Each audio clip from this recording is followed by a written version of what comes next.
Nick, I can't believe it, man. Like, you told me we were going to talk Elmore Leonard. Yes, my favorite. You said we were going to watch his adaptation of Rum Punch. Yes. Well, I looked. I mean, I got a copy of Rum Punch here, but there is no movie for Rum Punch. What's the deal? It's changed the title. Change the title. To what? Jackie Brown.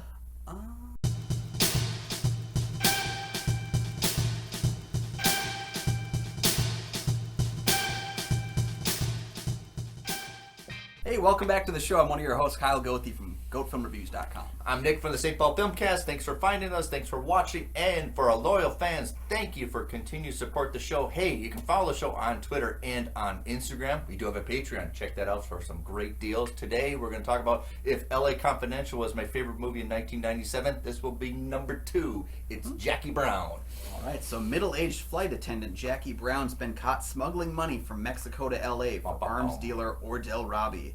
Knowing she's in danger now, she devises a plan with an aging bail bondsman to play Ordell and the ATF against each other and make off with some cash. But the ATF is not very trusting of Miss Brown, and Ordell shoots first and thinks second. Now let's get the fun out of the way. Sid Haig is a judge.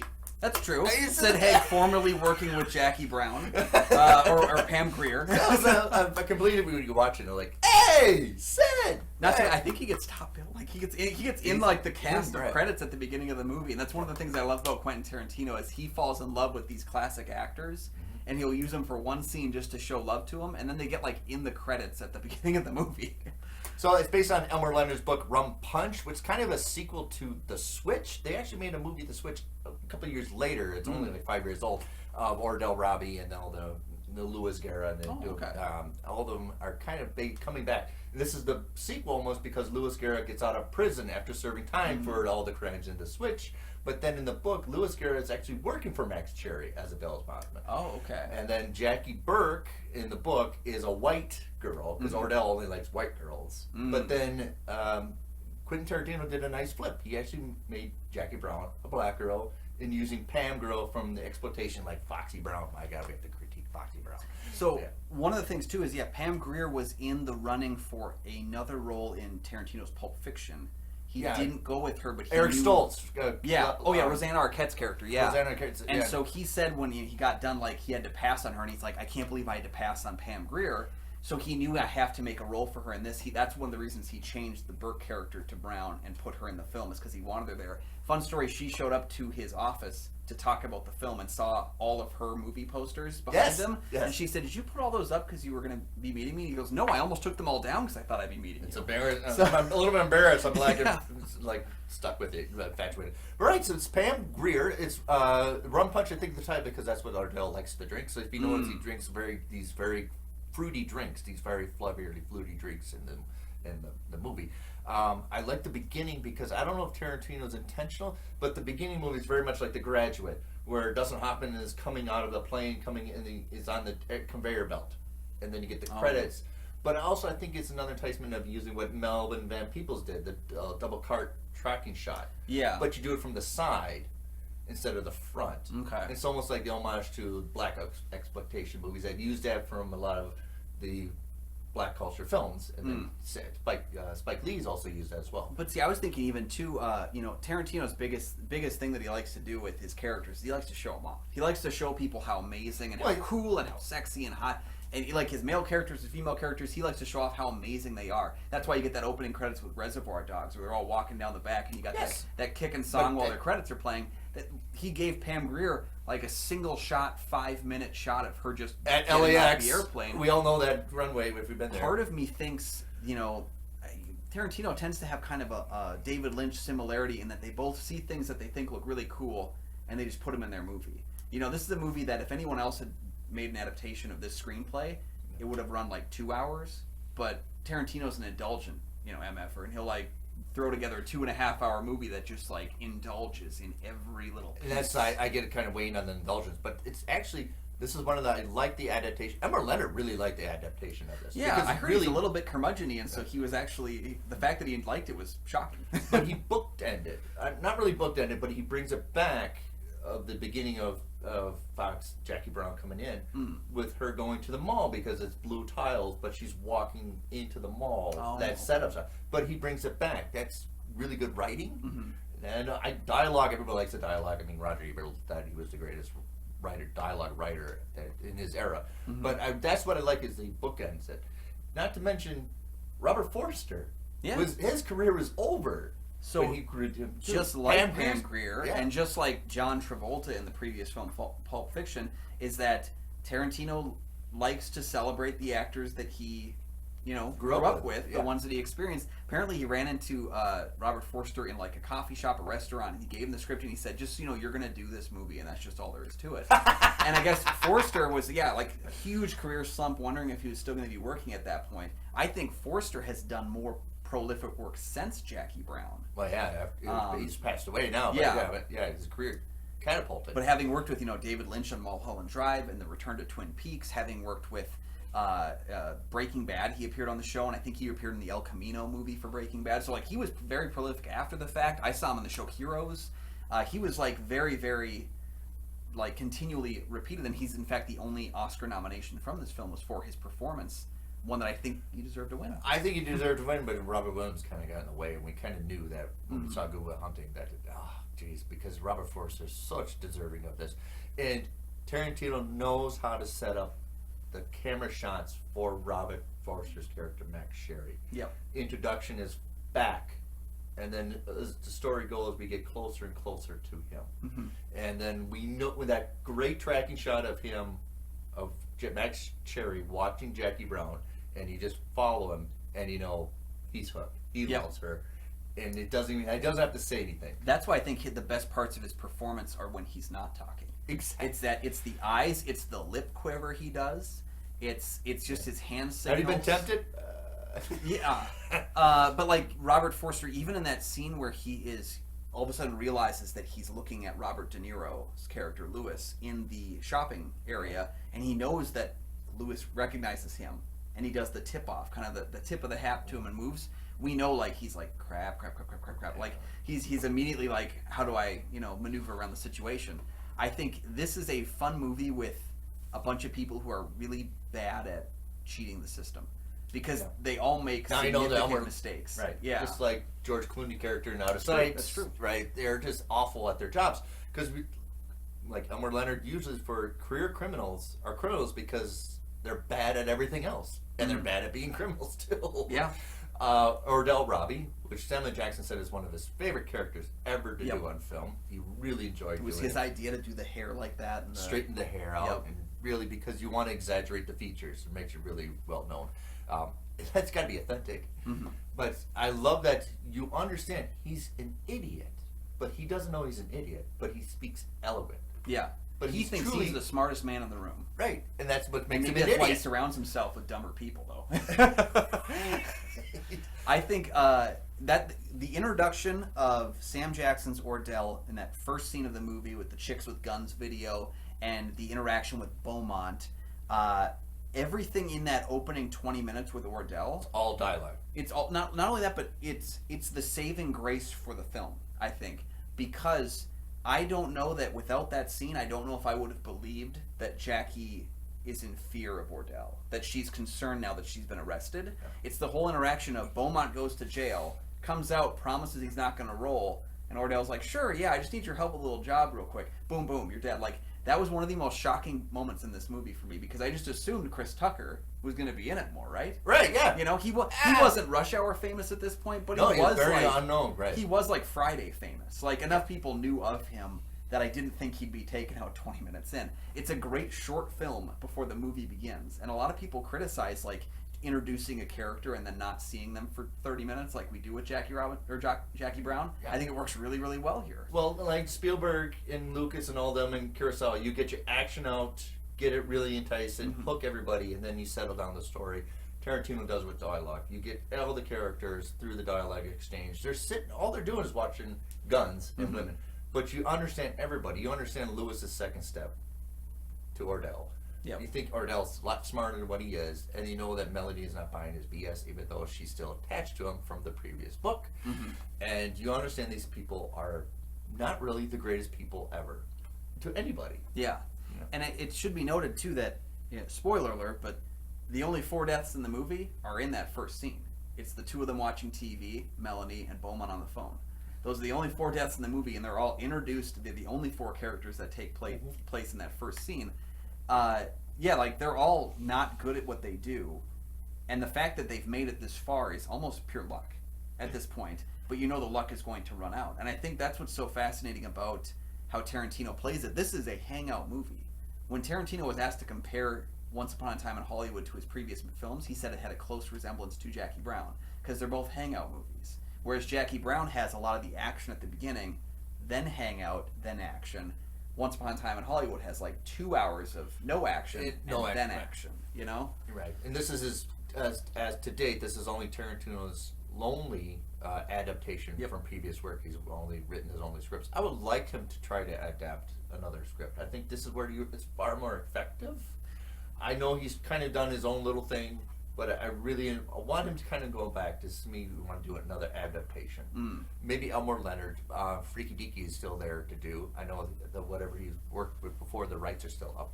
That's another one, great story that I don't know why that's not been made. I think that's a far better story than Get Shorty and Rum Punch, Freaky Deaky. See, I was more interested when he was almost on the slate to do a Friday the 13th movie at one point. And then, of course, his almost happening Star Trek film. It might get a little too much indulgent. I'm okay with it. I know you're okay but with it. But the thing is, like, a lot of people watching Friday the 13th movies would not have expected a hangout movie where they all get slaughtered by someone at the end. And his Star Trek movie, I want to see Tarantino in space. Like, I want to see that happen. So he's mentioned that many times before. He's interested in doing Star Trek. Yeah, so I would have liked to have seen that. I know that I feel like The Hateful Eight is his Agatha Christie adaptation, not of a specific work, but like of a style of work. Go to one location. Everybody goes to one location. I'm torn because I think that Jackie Brown would be considered his masterpiece if not for all the other masterpieces he's made. I get it. I'm a huge QT fanboy, though. He's on my Mount Rushmore. I don't think he's made a movie that I don't like.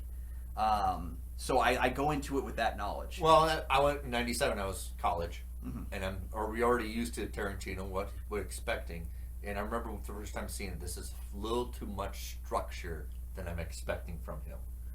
It's a little too much of a movie. That when I first saw it, and I don't like. Is it really him? And I'll only recognize it is through the dialogue and through the characters that he's hiring. But this is a little too much. I think too much structure, even that he enjoys.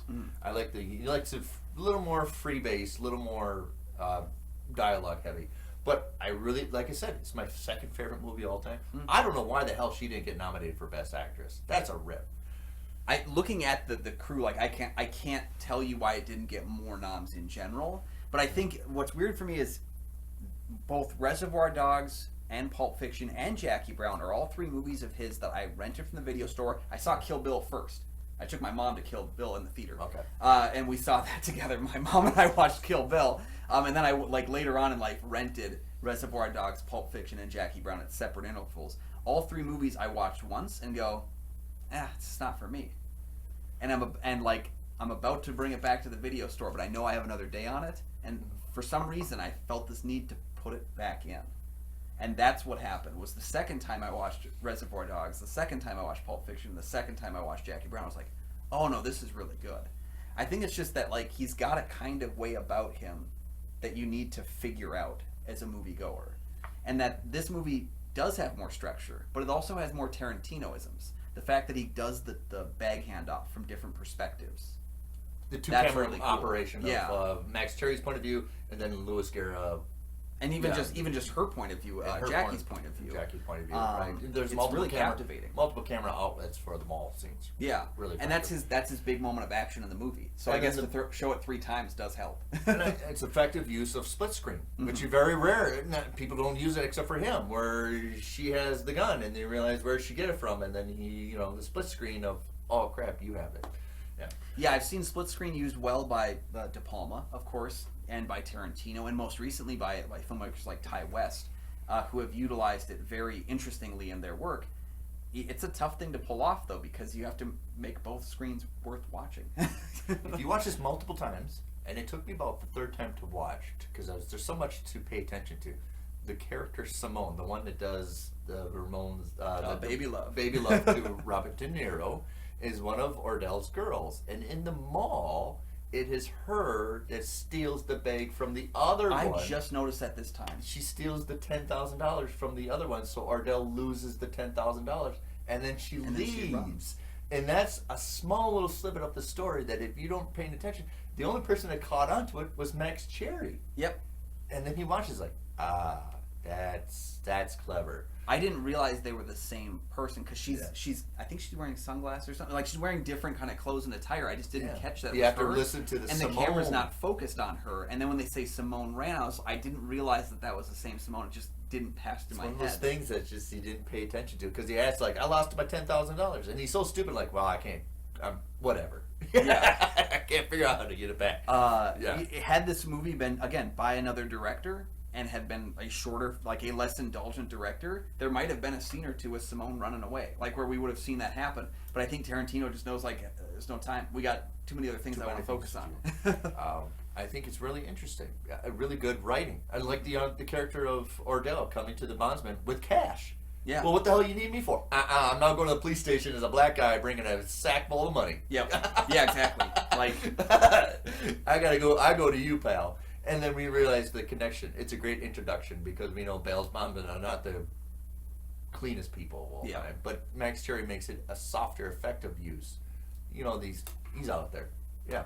Well, and that first scene, I guess, with the first scene where we have Max and Ordell together, it's like a pissing contest almost, where the two characters are really like they're undressing each other, profiling each other from the like, other side. Right. Like Ordell goes up to the picture of him and Tiny Lister, and he goes, you wanted the picture of the brother, right? Just to scare me, right? Yeah, like you were the one who suggested taking the picture, and then like Max Cherry's gonna have none of it, and he shuts him down. And he goes, okay, so what am I doing? Like he's not interested in squaring off with Ordell, and it's a great dressing down of these two characters done right at the beginning of the movie, but it feels action heavy. Like maybe it's because of the interrupt, the Beaumont scene. It feels like it's really really dressed down. So to get to another person that's really good in this is Bridget Fonda. I wish she was done more movies, and I know she's just out of her brother and sisters Jane and Peter. She's just not as controversial. Yeah. Outside of she just makes movies and she's kind of quiet. And when I saw this movie, it's like, oh, it's the girl from Single White Female. Like, yeah, that's where I think of her too. It's the exact same thing. But I think she does a fantastic job for what she has. Mm-hmm. She doesn't do very much. It's Melanie, but I think it's because she plays such an annoying character in the movie. Like she is very annoying throughout the whole movie, and her character is annoyance. Like that is who she is portraying. She is the emotional annoyance of the world. And that's why, as Robert De Niro, I can understand why you'd shoot her. We all clapped. I saw this in the theater. There's only 3 movies I saw in 97 in the theater, and I remember when he did it in the parking lot. Everybody was like, yes. And that was great. That's so Tarantino because he didn't expect it. Yep. Well, because he warns her. He's like, "Don't do it." Like, and he doesn't tell her, "I'm going to hurt you." He just please, just stop. Just don't do it. Yeah. And like, it's because she's actually apologizing when he does it, but at this point, he's decided he's going to kill her. Like, she's like, "Louis, I'm sorry." Like, that's what she's about to say, and that's when he's like, no. Like, he's not paying attention anymore to it. That's what I think is so funny about his character interaction is that this is a person who less than an hour ago in the movie they were having sex, and it just like so tired of those interactions between the two, he's willing to shoot her for apologizing. But that's like Elmer Leonard and like Tarantino, because a person writing the script will make the sex and really amp up the love scenes of Jackie Brown and Max Cherry, and it's all played subtle. The sex scene is between Louis and Melanie just to get it out of there, just because they're bored. Yeah, but he plays it softly to Max Cherry. And because this is not a crime story, this is actually more of a romance love story. Yeah, that's got a Casablanca ending to it. Almost. Yeah, what's funny about the sex scene too is that it's two people that you would generally consider to be attractive. Bridget Fonda's attractive. Yes. Robert De Niro being a little bit older, but like he isn't attractive. He's a handsome guy in his old age right now, and you can keep that. And like the fact that they are both people that you would assume if they're going to have a sex scene, it's not going to be this like in the kitchen, really underdone, heaving 3-minute disgusting display that you're just happy you didn't have to watch. Because in the element, like in the noirs, you would have like Dashiell Hammett, with Sam Spade and Bridget O'Shaughnessy. They actually in the book they just can't keep their hands off each other, and it's delicately played with Jackie Brown and Max Cherry that realize that they have a mutual affection for it, but it's just not going to be the fairy tale ending. Yeah. Yeah. Well, and as we talk about Elmore Leonard and Tarantino, there is news actually of a potential kind of like reteaming of the two.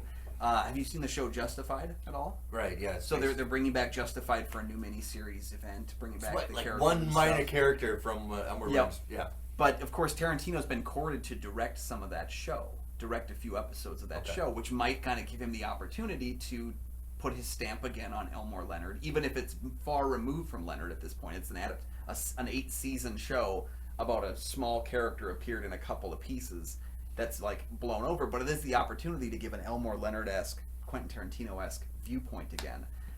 That excites me because of this movie, and it's sad because again I love all of Tarantino's movies. That it saddens me to say this is probably in like the middle for me. There are like 4 movies I love more, 4 movies I love a little bit less, but I love them all equally. It's less of a signature to him. Yeah, it's an homage to he likes Pam Grier. Right. This took him 2 years to write after Pulp Fiction.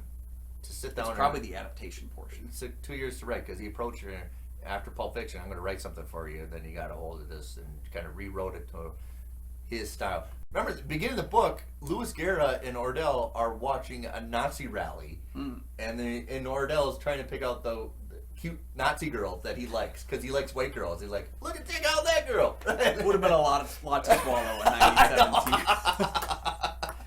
It's a lot to swallow anywhere, but like that would be a lot to like begin your movie with. Yes. Because I think the Chicks with Guns thing, I've watched the whole Chicks with Guns video. It is a special feature on the Blu-ray that is very odd and very peculiar, and it also makes you think that this is probably something that was real, and then you realize no, he had to film that as well. It's not in the book, right? Yeah. Not to mention Chicks with Guns, but another movie that's in another movie that he likes. He likes to drop in little snippets of movies. It's that Italian movie Beast with a Gun. From 1972. If you see that movie, it's Nania Valle. They see that character all the time. It's a great little salacious action movie. And then he puts in the watch, which is called Dirty Mary Crazy Harry, Crazy Larry, Dirty Mary Crazy Larry with Peter Fonda. It's a road trip movie, and everything's going to go bad. It's they're criminals on the road and everything. It's in one of those movies that Edgar Wright's cite as an inspiration for Baby Driver. Oh, okay. So it's from the 70s. It's one of those drive-in movies that you kind of love with Peter Fonda and stuff like that. And they're watching that movie as well. Oh, okay. So if you're ever interested, it's called I gotta get it right. It's Dirty Mary Crazy Larry. That's been referenced in another Tarantino film. I know that he actually like said it out loud in another movie. When that movie came out, it was a small little pocket where everybody was obsessed with that movie and went to see it, and then it kind of just vapored. Yeah. Yeah. But he retained it. Well, I mean, and Jackie Brown's kind of a movie like that too, where there are people. I've read a few breakdowns of his work where people put this at the number 1 spot. They think it's his best movie, clearly. And there's a lot of people that put it at the lowest spot. And I think when you have a filmmaker who has directed a lot of big ticket movies, a lot of big winners, I can see it ending up anywhere in this list because it is such a unique but kind of like everything else movie that he's done. A filmmaker would not just set the camera and then have the door enter and you not see the characters, and he intentionally does that to establish time. Ordell goes out the door and then he set the camera. Then it's actually legit night, so they must have waited like 8 hours, and then daylight, and then here comes Max Cherry to get his gun. Just set the camera there. Yeah, that's effective. I mean, usually people just do character, but he sits there and makes sure that everybody appreciates the room. Well, you can tell this is at a place where Tarantino was willing to kind of, I don't want to say poke fun, but kind of call out detractors. He was criticized for the violence level in Pulp Fiction and Reservoir Dogs, and it's interesting to note that there are 4 deaths in this movie. 3 of them you don't actually see the gunshot. No, they're all gunshot wound deaths. But 3 of them you don't even see. Beaumont is so far in the distance you can't tell what's going on. You don't see Melanie get shot. You don't see Lewis get shot. You see the blood splatter, but you don't see him actually get shot. And Ordell gets taken out in darkness, pretty much. It's funny to note that he's really kind of saying, like, see, I can make a movie without a lot of violence. You know? Right. Subdue it because that's, the camera, fake gun, and then when you have the blood packet, you got to push it. But I love the waiting because when Ordell knows that he's been scammed, and Tarantino lets him absorb to figure it out. You don't see that a lot in other filmmakers, but he lets the character figure it out. It's Jackie Brown. Yep. That's what he's selling. And that's funny. Again, going back to these are not smart people in the crime world. Watching him work his way through this. I mean, he's. You said he was eloquent, but at the same time, this is the movie that holds the record for the most F-bombs by Sam Jackson in a movie. So like he's clearly also very colorful with his language. And N-words. And it's interesting to note that like we getting to watch him deconstruct and figure it out. You kind of feel like he's not really figuring it out fast enough as you watch him work through it. And that's again kind of calling out the fact that sure he's been successful, but his luck is always on a point of running out. And perhaps his luck is because of people like Beaumont, because of people like Jackie Brown, because of people like Lewis or Melanie. Like he's got this luck level of kind of riding off what they're doing. It's not, I wouldn't say like he's constantly failing up. No. But he just doesn't know how to. It's always circumnavigating. He's not as bright. He's not as smart as he thinks he is. He thinks he's just an academic. Mm-hmm. But he's just regurgitating what everybody else says. Yeah. And he's not as smart. I mean, somebody stole $10,000 from him, and he's like, I don't know how to get it back, so I'm just gonna let it go. Yeah. I guess 10,000 if you got 490 elsewhere is probably like. Yeah. But yeah, trusting Jackie Brown a second time, even though he's kind of held up to it, like he has to, because she's the only one who can get out there to do it. Yeah. Trusting her is again another mistake on his record because he knows that she knows not to trust him, and so he's forced into trusting her. And it's again he plays it off like, all right, whatever. Yeah. Like he knows that he shouldn't, but it's all he's got at this point, and that's kind of watching the dominoes fall. Is that he's put his trust in enough people that don't trust him back. I would say it's why it's kind of a different Tarantino movie, obviously because of adaptations, not original work, but also cinematography. I think this is the only time Guillermo Navarro worked with him, right? Yeah, I didn't look up his full career, but Navarro is very well known for working with Del Toro on things like Pan's Labyrinth and Chronos. Right, they get a really rich texture out of the camera work. But here, if you want to really, Navarro did also from 1997, which is Spawn, which is kind of like quick. Because Spawn was a big deal, they just want to make a movie fast, and I think they just got as much money they can to get it out there and try to make money as fast as they can. So it's a quick turnaround, and I think you can really see how Navarro worked watching Spawn first instead of watching Guillermo del Toro, because I think they actually, with Del Toro, they actually sit down and they can work the texture and lighting, because this is a lot of on-location shots. Yeah, and a lot of large, that mall scene being shot from 3 different perspectives. There's a lot of extras moving around too. There's a lot of elements at play, and we don't talk about it very much because it doesn't seem as much work as like the next Marvel movie is. But like there's a lot to be done with the on the location stuff, especially in malls, and especially in malls where you're going to have characters running around with weapons. It's not, people don't pull them out in the mall, but like they are running around with. No, weapons. I put them in notes because the mall shot. There's a lot of delicate things how you have to shoot that, because maybe you have Michael Keaton for a day, so you have to shoot that scene in the mall with Michael Keaton there, and there's 2 different parts of the story, and then you have to shoot Max Cherry, maybe you have him for a couple days, and you have to shoot all that together. So there's a lot of just navigating how you're going to shoot that in the mall, not to mention you're doing 2-3 camera setups. Yep. Well, and a lot of Pam Grier's stuff is one shots, so like someone screws up at the end, get on back and start it over. A lot of her stuff, especially that part where she's leaving the mall and she's kind of looking around for Michael Keaton's character to get a hold of him to tell him that she's lost the money, and it's a part where he spends a lot of time with her leaving the mall looking for help, and I almost feel like that was a maybe mistake that was included, because she's exiting and we're watching her exit and exit and exit and exit, and the camera's moving a little bit slower, and you could tell like that they were just trying to handle something behind the scenes as well. And then she finally shouts out for Ray. Probably, I don't think they could lock down the entire mall, but they probably blocked it off a little bit. Because that mall's still there. It's the Del Mar. I think it's still there. Yep, I've got it on my list of places to visit whenever I go. So, and that's a trick to do. Like cinematography, you're not going to get acclimates or accomplishments for doing on-location shots, but that's tough to do, and that's tough to set up, especially if you're going to do multiple story levels of different camera works of the same event. Yep. And that where it comes to David Wasco as production designer, who did things like La La Land, the really flashy musical, but also like Inglourious Bastards with him. So like David Wasco had to kind of design how that was going to work with his production design work there. It's got to be like very, very hit or miss. Everything's got to be set up in place right, so all the action can take place. So that someone like Navarro can come in and shoot it beautifully. It's a lot of a team effort, and that's why I think Tarantino has, even though he lost Sally Mankey as a director, as an editor, because she passed away, of course, he has continually brought on more talent to work with him, and they've worked together really well, and that's why I think I've tended to enjoy his movies more and more over time. I do like costume selection. This is a little more brightly than I thought it was. There's a lot of more brightly costuming, and that just makes it pop out a little bit more. Even though the cover is a little more subdued dark, that's kind of deceiving. It's a brightly shot film. Even costuming is brightly lit. So I think the advertising of this is going to be dark, foreboding kind of a story. Yeah, the poster is bathed in black. Like it doesn't really sell it as much because it's almost like a celebration of all 70s. A little more 70s in this movie than he wants to admit it. Yeah, well, there's a little bit blaxploitation.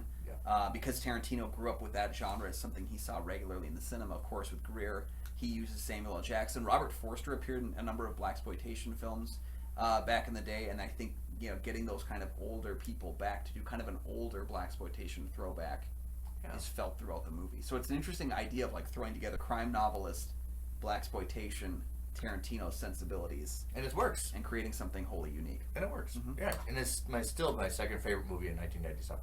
I really enjoy it. Yeah, me too. So, have you seen Jackie Brown, the prequel to Out of Sight? Oh, if you have, I'm sure you got an opinion about it being a Tarantino movie. Yeah. I'm sure you got an opinion somewhere. So we'd love to hear what you think about it as a Tarantino film, as an Elmore Leonard adaptation, as a pair film. I think Max Cherry is one of the most interesting characters Elmore ever crafted. Outside of Chili Palmer. I think he's one of the most excellent characters that Tarantino ever used in any of his films, too. Yeah. So, unique takes all around. But let us know your thoughts down in the comments below about Jackie Brown from '97. And while you're down there, go ahead and subscribe. They're 2 free things that you can do that can help support our channel, and also make sure you never miss an episode. Yeah, you don't have to steal from Ardell. Yeah, you can. It's okay. He's probably not a good guy. But while you're down there as well, don't forget to check out that Patreon link. You can tell us what we're going to cover next by clicking the Patreon link down below, joining the Patreon for less than a cup of coffee every month. And tell us what we're supposed to talk about next. There's lots of movies, but there's only 2 of us, so that's where you come in. Lots of movies. That's good. I like that analogy. Right. It's almost like Tarantino would say. Yeah. Lots of movies, but I'm only one guy. Yeah, we only have so much time to watch them, so you can help guide us away from films that you absolutely hate, because I'm sure there's been a few. But hey, you can check out all my film reviews over at goatfilmreviews.com. Hey, you can find my show, the St. Paul Filmcast, anywhere you find podcasts or an interview local filmmakers from the Twin Cities area. Perfect. So until next time, take some money, read some books, head over to 110th Street and we'll see you.